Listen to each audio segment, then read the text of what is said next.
രണ്ടെണ്ണം അടിച്ചില്ലെങ്കിൽ എനിക്ക് ഉറക്കം വരില്ല എന്നോട്. എനിക്ക് അയാളെ ഉയിന്റെ ഉള്ളിൽ നിന്ന് മന്തി പറഞ്ഞൊരു സാധനം വാങ്ങിയരാന്ന് പറച്ചിൽ തുടങ്ങിട്ടേ കൊറേ ദിവസമായി. ഇവര് പണിയൊന്നും എടുക്കണില്ല.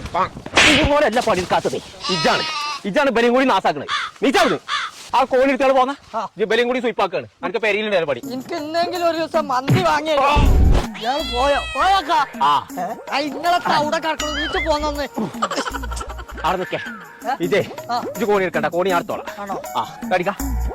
അത് നല്ല കനുണ്ടത്. ആ കാനുണ്ടായിക്കോട്ടെ. അന്നേറ്റ് സംഗതി നടക്കൂല. ആ സുണക അനക്കിപ്പോ എന്താ വേണ്ടത്? കുഴിമന്തി അല്ലേ? കുഴിമന്തി അല്ലേ? ഇപ്പൊ പോയോ സുണക? അനക്കിന്ന് കുഴിമന്തി ഇപ്പൊ എവിടെ? ഇപ്പൊ ജിന്ന അടച്ച തമ്പുരാന്. സുണക എവിടക്കാ ജനക്കിടക്ക് പോണ്ട്? അന്നൊന്ന് പെരിന്തൽമണ്ണ ഫുഡങ്ങാടി കൊണ്ടുപോകും. ജമർ മന്തിക്കാണ് കൊണ്ടുപോകാൻ. ചമ്മന്തി ഒക്കെ തിന്ന എങ്ങനെ? ചമ്മന്തി അല്ല, ജമർ മന്തി പറഞ്ഞൊരു ഹോട്ടലുണ്ട്. ആ കുഴിമന്തിന്റെ അയക്കാൾ കൊണ്ടുപോകുന്നു.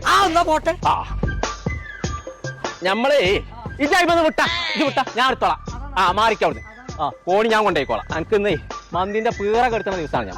ആ ചങ്കളെ നമ്മളിപ്പോൾ ഉള്ളത് ജമർ മന്തി എന്ന് പറഞ്ഞ റെസ്റ്റോറന്റിലാട്ടോ. ചിക്കൻ മന്തി, മട്ടൻ മന്തി, ബീഫ് മന്തി, അങ്ങനെ എല്ലാവിധ മന്തികളും, ഷവായ, അൽഫാം, നീരാളി, ഇതൊക്കെ കഴിക്കണം എന്നുണ്ടെങ്കിൽ ഇങ്ങോട്ട് പോകുന്നോളിട്ടോ. അപ്പൊ ചങ്കളെ കായൊടുത്ത് തിന്നുമ്പോ നമ്മൾ ചാതുള്ള സാധനം തിന്നുണ്ട്. അതിനാ നമ്മൾ പറഞ്ഞു ഇങ്ങോട്ട് പോകുന്നോളി നമ്മൾ ജമർ മന്തിക്ക്. അപ്പൊ നമ്മളെ ലൊക്കേഷൻ വരുന്നത് പെരിന്തൽമണ്ണ ഫുഡങ്ങാടി ന്യൂ കാർ പാർക്കിന്റെ തൊട്ടടുത്ത്.